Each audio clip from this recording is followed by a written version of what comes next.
You're listening to the Bloodshed Baddies.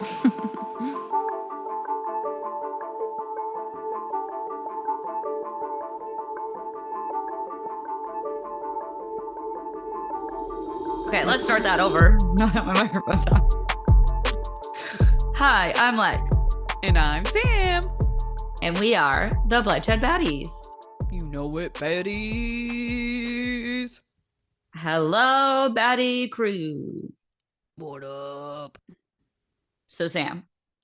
So, Lex. I am reading a book right now. Oh? And it is called Playing Dead by Elizabeth Greenwood. Oh? And it's a woman who is studying death fraud. And it's really interesting. I really like it. So, have you ever thought about faking your own death? No, but as I'm sitting here thinking about it right now, could I tell you my plan? Yes. Yes, we were going to get to that. My next question was going to be, do you think there would ever be a reason in your life that you would want to fake your own death? I mean, as of like this moment in my life, no, but like say in the future, like I witness something, I'm in line to get my little Starbies and I witness like a mafia shootout thing, then maybe, yeah, I would. Yeah. So I was asking Dustin about this, and Dustin's like, no. But I think, like, as a woman, if I were to ever get in like a horribly abusive relationship and this was the only Yes. way out, that's like a way that I could see actually faking my own death. Okay. How would you do it? What's your plan? Okay, I feel like what I would do is, and this is almost like the case that keeps you up at night. I forget which one, the name of it. Moira Murray. Yeah, where I would like drive my car somewhere to some wooded area and I would like leave the lights on and I would even maybe like take some of my blood with an IV and like splash it on, or like, cut myself with a knife, splash the blood around. Okay. Okay. Okay. Lexi's approving this. And then I would, it would have to depend on the elements because I would have to make sure it's not snowing and people can see like my footprints and stuff. I'd have to make sure no one's around.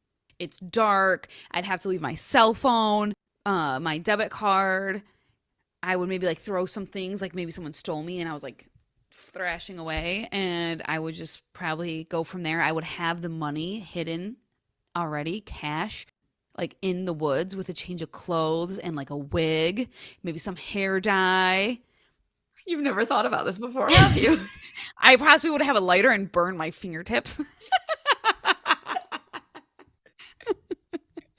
I think that's a pretty good elaborate plan. I think it's a pretty decent, elaborate plan. I need to hear your plan, and I need to know if you ever thought about this before. Well, so I think that and this is going to be my next question for you. I don't think I've ever thought about faking my own death, but I think I have thought about, like, what if I just ran away, changed my name, and did something completely different than I do right now? Like, left the stress of it all, went and lived on an island somewhere and sold alcoholic drinks out of coconuts on the beach. I've definitely had that thought in my head. Like, oh, this is not the life for me. I don't really have a thought out plan. I did learn a lot from this book. I'm only like probably 2/3 of the way through. And drowning is not a good way to do it because pretending you drowned, because most bodies actually end up washing up, which I didn't know. So it's actually like the most suspicious if you pretend to drown and your body is never found. I feel like that makes sense. And that would be hard anyways. Like, you'd have to have a boat on standby. You know what I mean? Like, it'd be more challenging. Yes. So I think, like, I would definitely have to get in touch with somebody who could get me a new passport and get me a fake ID. Like, I'd want to be able to like go establish a life somewhere else. I'd probably honestly go to like an island or like Europe, somewhere over there, like go live on the Italian coast and do something like be a waitress or something under the table or something just like super easy, and like live in a small house and not, have worries. I have worries, but different worries than I have now. Yeah, so I think I'd want to like live on like the Italian coast somewhere and have a super easy job like waitressing or babysitting or Yes. nannying and just like live a simple life. I would love a simple life. However, I feel like even if you ran away, like simple lives just don't exist. Yeah, probably not. But it's the fantasy. Yeah, it's the fantasy. For sure, for sure. Okay, what are we getting into today? All right. I'm actually really excited for this one, and I feel like your intro somewhat ties in a little bit. So we'll see how. What are you doing? All right. So I'll start off by saying this is a different case than usual. It's still true crime, but no one gets murdered. Woohoo! Woo! I saw this online, and personally, like, I've never heard of it before, but I do live under a rock. So, could be why. I was pumped to look more into it and bring it to you and the Podlex. I do want to point out that there are many, many, many people out there who are very passionate about this case. So, like, please don't come at me if I leave anything out or anything like that. I'm giving just like a shorter version of all that's out there, and all my sources will be linked as well. But are you ready? I am ready. All right, today I'm going to tell you baddies about the case of D.B. Cooper. Shut up. She talks about him in the book. Really? Yes. It ties in, baddies. That was so good and not planned. That's wild. That makes me so excited. Was that your first time hearing about it? No. You've heard of D.B. Cooper before? Yes, I think they did it years and years ago on My Favorite Murder. Oh, okay. Yeah. I'd never heard of it before, and it is so intriguing. So intriguing. So, baddies, if this is your first time like me, I hope I do it justice. Let's go back to the afternoon of November 24th, 1971. And it's actually Thanksgiving Eve. So the day before Thanksgiving, yum yum turkey. A man going by the name Dan Cooper walks up to a desk at the Portland, take it away, Lex, Oregon. Oregon airport. Don't want to say it wrong and offend the Dusty fans. He went to Northwest Orient Airlines and purchased a one-way ticket for Flight 305 to Seattle, Washington. This would be a super short flight of about 30 minutes. Also, Lex, guess how much this flight was? I don't even want to know. Like $5. A little bit more than that. $20. Oh my God. I wish. Flights are way too expensive right now. But Cooper pays for it in cash. Now, let us all think about how this is pre 9/11. So there's no security or identity checks for flights like there are now. Like it was literally like getting on a subway or train. He just walked up, purchased a ticket, and went to board the plane, not having to go through security or anything like that at all. That's so wild. I can't imagine. Because we didn't fly until after that, right? No, but I remember like going to pick up Aunt Dina from her. No, we flew before that because when we went to Disney, we went to Disney when I was in fourth grade. Oh, And okay. 9/11 happened in fifth grade. But I remember like going to pick Aunt Dina up from her honeymoon and like we just like walked back and were there like right when she got off the plane. It's so wild. Dan Cooper was a white male, about 6'1", 6'1", around 170 to 175 pounds, and was in his mid-40s. He had an olive complexion, brown eyes, and black hair that was like a conventional cut parted on the left side. He also would be wearing a darker suit with a black tie, which a lot of people wore around this time when flying, and some people still do, so it's not like he would have stood out or anything like that. Mm-hmm. Cooper boards the plane, which is a 727 Boeing, and he gets an aisle seat near the rear. I believe seat 18E, although some people say like 19, but around there. For a reference, a 727 plane is a mid-sized plane with 3 engines. It is T-tailed and designed for short-haul routes. But anyway, Cooper sits down and lights a cigarette and then orders a bourbon and soda. Oh my God, you're smoking on a plane. That's insane. Holy shit. Let me just light this ciggy on a enclosed area where everybody's stuck breathing it. Isn't that wild? Mm-hmm. There are 36 other passengers on this plane, and I believe like 6 crew members. The pilot is Captain William Scott. The plane takes off at 2:50 p.m., and at around 3 p.m., his flight attendant comes around and he hands a note to her. Her name was Florence Schaefer. She was 23 years old. So I believe that she doesn't read the note right away. She assumes it's a phone number.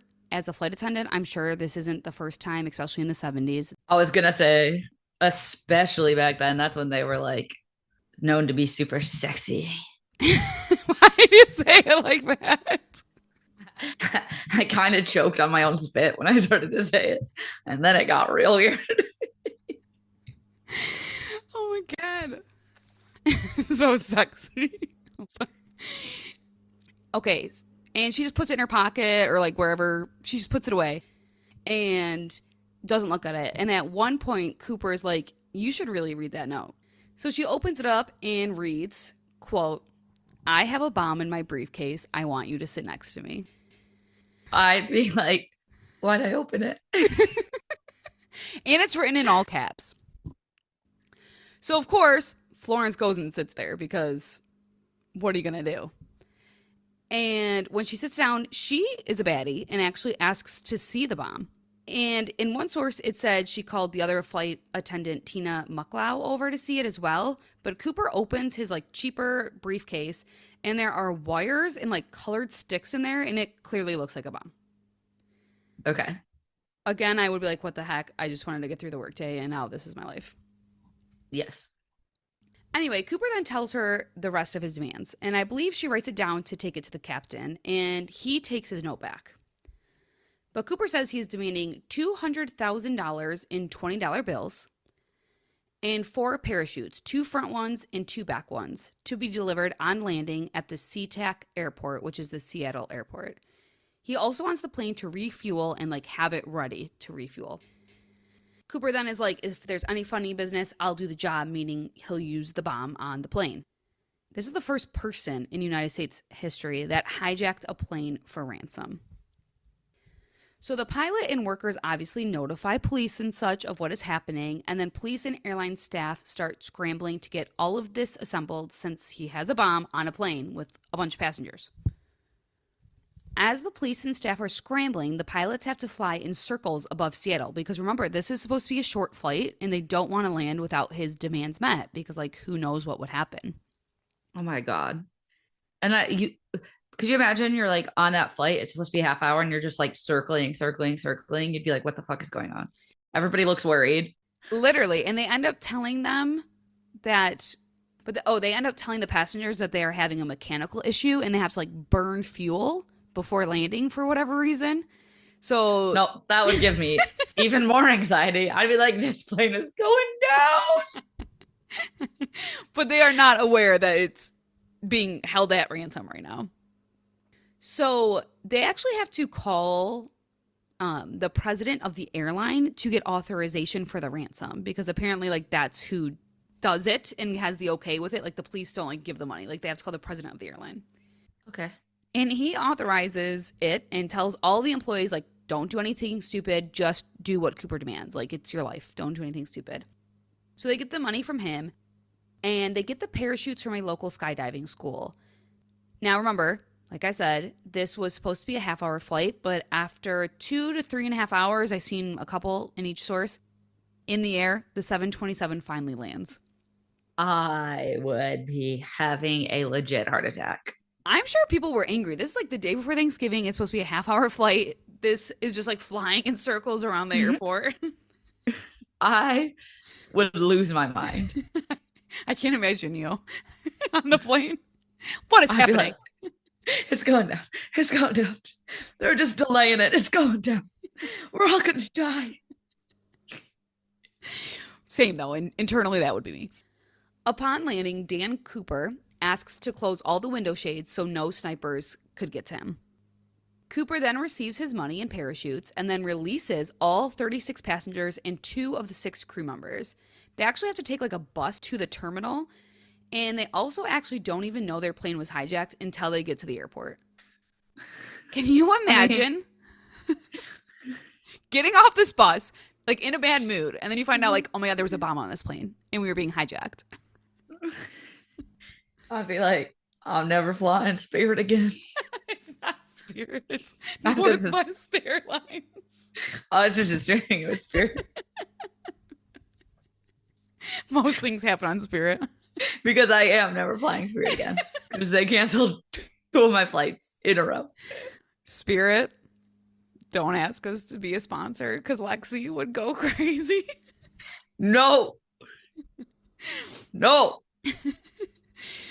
The plane then refuels upon Cooper's request, and he instructs the crew to take off towards Mexico City with like very specific instructions. He's like, keep the plane at a low altitude of 10,000 feet, along with other specifics like cabin pressure and whatnot. I would be so upset if other crew members got to go home and I had to be the one to stay. Yeah, I'd be like terrified. I'd be like, excuse me, why couldn't I have been released? What is it about me? me that makes you think I want to be on this plane with you? There are also storms going on with like really high winds around this time. So they actually discuss and decide together, like the pilot and Cooper and the crew, that they should stop in Reno, Nevada to refuel the plane once more. So that's the plan. Okay. Glad they're all on the same page. The flight takes off around 7:40 p.m. And as the flight takes off, some fighter jets do follow the plane, but because it's like so low altitude and going like so slow, like they have to like fly around. You know, it's not like it's like they're on their tail the whole time. Uh-huh. Now, during the first leg of this flight, all of a sudden, around 8 p.m., as the plane flew over the Lewis River in southwest Washington, the crew felt their ears pop, and a warning light appears in the cabin where the crew's at. So as the crew's in the cockpit, Cooper lowered the rear stairs on the plane. And I think because of what the president said, the crew's actually like, do you need help with that, sir? Can I help you lower the stairs and open the plane in the middle of the air? And Cooper's like, no, thank you. So like very bizarre. Great. I didn't want to help anyway. And everyone, like all of the crew that encountered him were like obviously, yes, he was like threatening us, but like he was actually so polite. So he's like a polite hijacker. But then around 8:13 p.m., Cooper parachutes out of the plane, Alexis. It's so wild. Also, do we remember how there were like pretty bad thunderstorms and high winds? These winds were like 100-mile-per-hour winds. And he parachutes? Yeah. And at the 10,000-foot altitude that the plane was flying at, the temperatures would have been below zero. Oh my God. So it's cold, windy, and you're just like parachuting. Your parachute's blowing everywhere. You're like, ah! Also, this man was wearing only wraparound sunglasses, a thin suit, and a raincoat. Cooper took with him his suitcase, backpack, and cash, which would have been like 25 pounds in those increments of $20 bills. He allegedly took apart one of the parachutes and like tied the money and whatnot around his waist. He made his own fanny pack with a parachute. Fashion forward. So 2 hours later, the plane lands at around 10:15 at the scheduled Reno stop. And there's FBI and cops there like all ready to go to arrest him because, of course, they didn't know this man's like jumped out of the plane. Literally jumped out of a plane. Yeah. Yes. Now, in the wake of the hijacking, the Boeing 727 installed what they're called Cooper vanes, which is a latch that prevents the opening of the back stairs mid-flight. So if you baddies are thinking about pulling a Cooper, you can't. But this storm prevented an immediate capture. And after a massive search, there is no trace of Dan Cooper whatsoever, or the parachutes, or the money. The placard from the stairs was found around Silver Lakes in Washington. Now, the media, of course, runs wild with this because, like, what the actual poo is happening? And they are the reason why it's D.B. Cooper and not Dan Cooper, because they accidentally misprinted the name because they were talking, like, calling people through telephones to say, like, hey, what was this guy's name to the airline? And because of the thunderstorms, they misunderstood them and wrote D.B. Cooper instead of Dan Cooper. So that's why he's famously known as D.B. Cooper. That's wild. How does that even sound? That's whatever. That's not important. But of course, also, Dan Cooper was just an alias anyways and not his real name. He used a fake name. Yeah. Investigators didn't have much to go on. DB Cooper was smart and took his ransom note back, so investigators couldn't investigate his handwriting. He did leave behind some cigarette butts, hair on the head seat, and a clip-on necktie, which he took off before jumping out of the plane. But the investigators were not able to find fingerprints, and nothing led them to a specific suspect. At first, they thought DB Cooper was like an advanced skydiver because, like, that's wild. Because you jumped out of a plane with a backpack, a suitcase, and money in a -degree thunderstorm. Yeah, I would think so too. But then they changed their mind. And I think some of them changed their mind. Because they were like, hold up, no experienced skydiver would jump out in the pitch black in a thunderstorm with those kind of winds with just loafers and a trench coat on. Yeah. This guy's insane. Now, the investigation was called NORJAC for Northwest Hijacking. And by the 5-year anniversary, they put out that they interviewed hundreds of people, tracked leads across the nation, sourced the aircraft for evidence, and considered more than 800 suspects and eliminated all but 24 from consideration. NORJAC will also try to recreate the hijacking, although there are so many factors to play, it almost seems like impossible. Like when he jumped, when he opened his chute, like the storms, the winds. Yeah, you can't really recreate that at all. No, but they try, and they actually use the same captain. Could you imagine? Let me re-traumatize you. You just relive this trauma so we can figure out where you might be. I didn't think of it like that, and that's actually pretty terrible. If you think about it, they hopefully compensated him for his time very nicely. Yeah, could you imagine you're like one of the most traumatic things that ever happened to you, and they're like, let's replay it for fun this time, though. I'll be like, find someone else. I can't do that again. I don't know if I can ever drive a plane again, much less drive a plane where you're pretending to hijack it. So true. Through their recreation, though, they believe Cooper could have landed on the Victor Air corridor between battlefields and orchards and nearby farmland, but basically just close to woodland in Washington. Several notes were also sent to the FBI claiming to be DB Cooper, and they do find the possibility of some of the notes maybe being credible. One is from a cut up newspaper, and it says, "Thanks for the hospitality." And then another one said the composite sketch doesn't represent the truth. One letter had information, I guess, that wasn't out to the public, and it was almost like a manifesto, and it said that he altered his appearance with shoe polish for the hair and messed with his face a little bit. And I do believe the flight attendant said that it possibly looked like he was wearing makeup, so maybe there's some truth to that. He also said he'd come and gone on many flights after since then, but had only 14 months to live. There was a signature, but it was redacted when it was shared with public. But again, there was no evidence pointing at these notes that they were legit. And you got to think that is prime for people to take advantage of that and send silly letters. And yes, because everyone kind of wants to be this cool guy who jumped out of a plane and got money. You know what I mean? Yes. Now, 9 years later, in 1980, so 9 years from the hijacking, an 8-year-old child named Brian Ingram was playing in the sand on the banks of Washington's Columbia River. He discovered some rotting $20 bills in the sand. The total of these $20 bills that he found was $5,800. That's a lot of money. It is. Can you imagine your little 8-year-old come up, look what I found in the sand, and it's $5,800 in $20 bills? I'd be like, well, baby, where were you going to dinner tonight? You get to pick. So Brian's parents are a little bit better than Lexi because they contact the police right away. And through that, they learned that these $20 bills match the money given to DB Cooper. Whoa. Yes. Now, remember, he was given $200,000 and only $5,800 was found. So not the whole slump. But Brian was allowed to keep $2,760 of it. Well, what a weird number. You can keep $2,768 of this.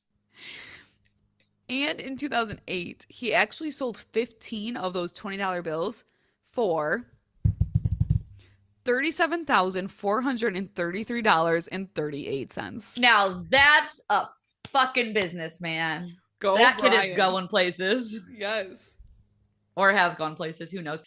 It is interesting to note, though, that not another single bill from the ransom has appeared in circulation, despite the notes on the serial numbers being shared with banks across the United States. Oh, maybe he used them outside the United States. Very possible. And also in a podcast I listened to called Hitch to Homicide, which was pretty good. I like them. They're cute. The husband mentions that DB Cooper seemed like a really intelligent man. And is it possible he maybe buried some of that money to throw off the investigation? And I'm like, honestly, I could see that. Oh, maybe. Maybe he was like landed over there. He's like, put some money in the ground. Someone will find it one day and they'll never know I went to Panama. Yeah, like that's what I thought. I was like, oh, that's actually a pretty good theory. But in 2016, the FBI agency officially closed Norjack, citing a lack of credible new evidence, and recently released files do not identify a definitive suspect. Cooper's identity remains unknown, making this the only unsolved hijacking case in the history of commercial aviation. Yeah, I guess like most hijackers don't parachute off the plane in the middle of a thunderstorm and say, see ya. So let's get to some theories. Yes, yes, yes, yes, yes, yes, yes, yes. Now, I need to say there are so many theories out there. The podcast I listened to had some different theories than I'm going to bring up. So if you are into this, you should go and listen. And if you are like super into this, there's a podcast called The Cooper Vortex, also linked, that literally has like over 100 episodes with theories and all things DB Cooper. So I think go and listen if you love it. I unfortunately did not have enough time, obviously. And this would become like a 7-parter. And I think Lex would probably quit the podcast. So I did not do all of them. So I want to start with like the 5 main people of like me that have been on the radar of other people, of course, that other people think it could be. But as along with Betty's, we want to hear your thoughts, Lex. Oh, yes, my thoughts. I was just waiting for you to say the first one. Robert Rackstraw is someone's name who has been thrown into the mix. He was actually a pilot and a former paratrooper. So he was experienced in skydiving and in military, which many believe was the case. And honestly, I could see that. But he also had a lot on his record. He had grand theft on his record, writing $75,000 in bad checks, and even was a possible suspect in the murder of his stepfather. And that's just to name a few. Oh, this guy seems like a stand-up guy. Also, if you steal a plane, is it Grand Theft Auto? Grand Theft Plano? Plano? It's got to be something like that. Or I think... Or is it just hijacking? No, I think it's... Stealing a plane is a form of grand theft. Oh, there we go. Love it. And that's just to name a few. He was actually acquitted of the murder charge, but then this man's tried to fake his own death in 1978 and spent 2 years in prison for check fraud and theft of an aircraft. Wait. So the DB Cooper jumped in 1971 and this guy got convicted of faking his own death in 1978? He tried to fake his own death in 1978, yep. So why do we think he's DB Cooper? That's 7 years after the fact. That's a good point, but I think it's because he's this pilot, this paratrooper. I think a lot of people like him because of his record. Okay. Which I don't think is the best reason. I just feel it. So my thing is, you jump out of a plane in 1971. Yes. Then all of a sudden you come back as the person you were and then try to fake your death again in 1978. True. I do think like a lot of the people I'm going to say, a lot of people think that they just did the name DB Cooper and like parachuted off this plane to like get the money and continue living their lives. Okay. Work with me. He allegedly would like never say if he was or he wasn't DB Cooper when someone asked him. And he unfortunately dies July 9th, 2019. We heard Lexi's thoughts. It does seem like a favorite for some people that this man's is one of the main contenders. However, I do think that it's mainly because of his record that he is one. Kenneth Christensen is next on the list. He actually worked for Northwest as a mechanic and as a flight attendant. So he would know the ins and outs of planes on like all sides. He was also a military paratrooper, so had skydiving experience. Now, the year after the hijacking, our boy Kenneth bought a home with cash, even though he had a modest flight attendant salary. On top of that, his brother Lyle claims that on his deathbed in 1994, Kenneth told him, "There's something you should know, but I cannot tell you." And allegedly, his brother went to a private investigator thinking that his brother was DB Cooper, But that's really all I got on Kenny Boy. What are your thoughts, Lex?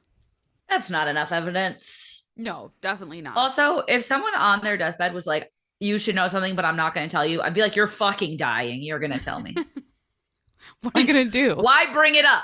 Why bring it up if you're not going to tell me? True. Maybe they just got scared. The third person in the mix is Sheridan Peterson. So apparently he was suspected a week after the incident, but was not interviewed until like decades later.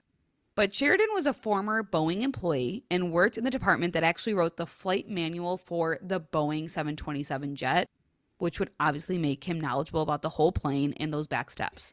Sheridan was also an accomplished skydiver and actually worked at the skydiving center that provided the parachutes requested for Cooper's escape. Okay, that's got some connections there. Odd. At the time of this hijacking, he said he lived with his wife and family in Nepal, but was not able to show any definitive proof that he didn't travel back for like this hijacking attempt. However, unlike the descriptions, Peterson had blue eyes, not brown, and he was very much known not to smoke, and Cooper chain smoked the whole flight, leaving behind like 8 cigarettes. Okay. Questions. Yes. Did we get any DNA off those cigarettes now, like years and years later? I know obviously not in the 70s. Nothing has come out saying that they got enough DNA evidence for these cigarette butts. They do, which I'll talk about a little bit later on. They have put out more files since then, but they're still like, we don't really know who it is. Cool, cool, cool, cool. Next question. You get to cut this out if I'm being stupid and just forgot something from the beginning. Where did he get this money from? Do we remember the that was the $200,000 was ransom from the president of the aviation company? Okay. Walter R. Recca is another that many are very fond of. Like if you Google it, it's like probably D.B. Cooper. He was former military, and in the military, he was a paratrooper, so skydiving experience, and then he was an intelligence operative. Now, on his deathbed, he gave his friend Carl Lauren like a notarized letter after his death to say that he was D.B. Cooper, and I believe allowed Lauren his permission to record their phone calls where he shared his story in 2008. Okay. Apparently, he also confessed to his niece, and a truck driver actually remembers picking up a man from the location that like Recca said that he was at in his confession. So it kind of matches up there as well. Problem with this, he did not look like that composite sketch at all. And he also said he landed far from where FBI did do the test and where the money was found. But basically, again, there's not enough evidence to prove like that this confession is real and he really did it. Yeah. I'm not feeling like solid on any of these, to be honest. No, neither am I. The last suspect, who's also a favorite among many, is Richard McCoy Jr. First, like the others, he was a seasoned skydiver and helicopter pilot. And less than 5 months after the D.B. Cooper incident, hijacking, on April 7th, 1972, McCoy was traveling under a fake name, not his real name. He boarded a Newark, LA flight. Shortly after takeoff, McCoy hands a note to the flight attendant and demands $500,000 and 4 parachutes. Sound familiar? This is the guy. Well, he also said he would bomb the plane if he didn't get them. This man then exchanged the passengers for cash and parachutes, and on the way to the next destination, he jumped from the rear stairs. Stop it right now. So many similarities. However, could it be a copycat? I feel like that's pretty possible. And apparently, after this DB Cooper thing, like we said, people kind of like were like, this man's kind of cool. I guess there was around 12 to 14 people who tried to hijack a plane in the aftermath of this. Jesus fucking Christ. Okay. So is it possible he literally just like had a blueprint and tried it out? Or he was like, oh, this was successful for me, I'm going to do it again. What's this guy's name again? I'm going to Google him. I want to see what he looks like in comparison to this stretch. Richard McCoy Jr. But McCoy was obviously eventually found and convicted of air piracy and received a 45-year prison sentence. But get this, on August 10th, 1974, McCoy and some fellow inmates hijacked a garbage truck and escaped their Pennsylvania penitentiary. What? This man has lived a life. The FBI did track him down 3 months later, but unfortunately a shootout left McCoy dead. He does kind of look like the sketch. His ears are definitely the same as the sketch, and his nose is pretty long, and his eyebrows are pretty much the same. That's very interesting because those are like things that would be harder to like alter. Yeah, the jawline doesn't really match up, but the eyebrows, nose, and ears really look similar to me. McCoy did have children, Shantae and Richard III, who goes by Rick, and they actually have come out and said that they believe their father could have been D.B. Cooper. The children actually shared a parachute that they found along with a logbook with the FBI, but they waited until their mother passed away to do this. Although in one source, it said that the mom may have confessed that the dad was D.B. Cooper and she helped him. But I only saw it in one source. But the children didn't share the stuff with the FBI, like I said, until much later, until their mother passed away. People do rule him out because they say he was in Utah that Thanksgiving, so nowhere near this. But again, just like all the other ones, there's like no proof of this. But also, like, Washington isn't that far from Utah, is it? They're both like west side. I am geographically challenged, so I honestly have no idea. So am I. Washington to Utah. It's only 12 hours in a car. So it's not bad. If you had it all set up, you could do it. Yeah. And then, of course, I'm going to put two more theories in the mix now. That one would be he jumped out of the plane and started a new life, just like we were talking about in the beginning of this podcast. And another theory that people think as well would be that he did not survive the jump. The weather was bad. The winds were high. He wasn't dressed appropriately. The gross money was found. Is it possible he died and the body was never found? You know what I'm going to say about this, Samantha. Say it again. Where's the body? I agree. You knew areas to search. I don't believe that we wouldn't have found a body. I agree. And I kind of like the theory of starting a new life, but I also feel like it might be somebody who just did it for money and went back to their life. I want to believe the starting a new life thing. I think that's the coolest. It's definitely the coolest. I also think, like, I don't know. I just like, it's hard for me, probably because I could never do it, to think someone just like hijacks a plane, gets out a lot of money, jumps off, and then like walks home that night. Yeah. Yes. It's just, that's hard for me to believe. That's very true. I don't know what I lean more towards. I think the starting over and starting a new life makes sense, or like running away from something. But I also think that you could argue that it's an experienced skydiver. It's somebody who needed a lot of money. It's somebody who was like, this is the way I'm going to do it. But how did this person spend their money if they went back to their life? I mean, truth, because it was never in circulation. Yeah. But like other countries accept dollars. US currency, and you can exchange it. Yeah. Like a lot of smaller islands, and I think like certain places in Mexico, and I know Panama, like there are places you could go spend that money that is not the US, so then it would have never been caught. All right, I'm leaning more towards starting a new life now. Yeah, because like I just don't know, why would you take $200,000 and then never spend it? No, you're right. And it's not like that means you didn't even put it into a bank. Yeah. You could never put it in a bank. Yeah, you would have to be like at a restaurant and paying in cash, and like the server never puts it in a bank. Like it'd be very much yes, like for not one of them, not even like, oh, we found $5 here and $5 there. Yep. Like nothing. We found nothing in rotation. Nope, besides that beach cash. So then like I guess the other thing would be like, to me, I guess then it would be like he spent the money somewhere, or maybe he did die, and I don't know where the body is. Maybe it. Yeah, where's the body? Where's the parachutes? Where's the money? Where's the briefcase? Yeah, something. I don't understand why we never found any of that. Maybe he did run away. I like it.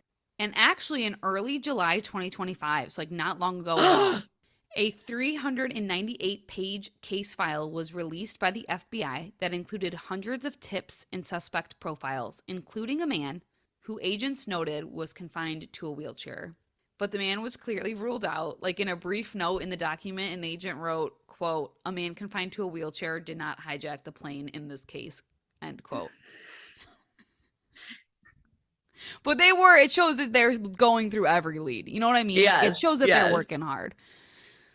Also, these documents confirm that the agents examined Cooper's tie, which was left behind on the plane, and found it was covered in more than 100,000 microscopic particles, including rare metals such as, I will say all these wrong, unalloyed titanium, bismuth, and strontium sulfide. These are rare metals, which leads to speculation that Cooper did, in fact, work in a specialized facility, specifically one with connections to Boeing, because those facilities have these rare metals in them. Oh. Yes. And now remember, Kenneth Christensen was reported as being a mechanic for Boeing. Sheridan Peterson was a former Boeing employee. Does that make them stronger suspects? Maybe it does. Did a Boeing employee disappear? I'm sure they would be on the list, though, right? It is interesting to note that Richard McCoy Jr. does not appear in any of this newly released material. Oh, really? Yeah. And he was the one that I was like the most confident on of the other list. Me too. I would say me too. Another interesting thing to note is that Cooper did tear up one of the parachutes he was given to create that makeshift bag for the ransom and left parts of this ripped up parachute behind. A woman named Pat Boland, who is now around 64 years old, she was old enough to remember the hijacking, but actually got super into it when the TV series Mad Men was approaching their finale. Remember Mad Men? Yeah, I never watched it, though. Oh, it's so good, guys. You should watch it. It's so weird, but it's so good. But as the finale approached in 2015, I guess there was rumors floating around that Don Draper was going to turn out to be D.B. Cooper, which did not happen, but I feel like could have been really awesome if it did. But this caused Boland to want to start looking at the case more. Anyways, Boland put together groups of researchers and scientists to try to convince the FBI to let them test that parachute for DNA, since like things are so advanced. I guess she had it all set up that it would be at no expense to the taxpayer. They would be volunteers that were used to handling evidence and whatnot. She wanted this because obviously, like I said, technologies had changed since 1971, but the FBI refused and still refuses. And Boland is hopeful that this will change and help lead to maybe who D.B. Cooper could be. Oh. I know. Why are they refusing? That's interesting, too. But that is the crazy story of D.B. Cooper. I truly want to believe that he started a new life over somewhere else and that he's possibly even still alive today. I would love that so much. I think it's just such an interesting case of like, it is almost romanticized a little bit. Even in my head, I'm like this man hijacked a plane and like put people's lives in danger. Whether the bomb was real or not, like we'll never know. We took the briefcase, but it's so cool, kind of. Yeah. And I like want it to be that he like me too. Escaped somewhere and he is living on a beach selling fucking drinks out of coconuts. Yes. Living his best life with a tan in a bungalow somewhere. That would be literally amazing. Also, I just LOL'd at myself when I was doing this research because I don't know if you remember Baddies, but like 2 episodes ago, I was like, if you're sick of the missing person cases, I have a cool one coming up, and D.B. Cooper is missing. So I apologize for that. But this one is a little bit cooler because it's like we don't really know who he is to begin with. He's just like this mystery. Yes. Yes. That was a fun one. And I kind of liked it. Wild that my book tied in perfectly to this case. That was like sister telepathy there. And I'm like so happy that 1, you started the podcast that way. And 2, you were like, oh my God, he was in the book. I'm like, yes. Well, baddies. I almost forgot we call you guys. Well, baddies. Thank you so much for listening. Wherever you're listening to right now, make sure you're following, make sure you're downloading those episodes, and make sure that you give us a nice review so that way other people can find us. And also, you can go to Instagram and TikTok and Facebook and YouTube. And we are at Bloodshed Baddies everywhere. We also have an email that you can send us case suggestions to, bloodshedbaddies@gmail.com. Our intro music is made by our amazing cousin, Vinny. Tell the pilot next time you fly on a plane, and tune in next week for Lexi's episode. Bye-bye.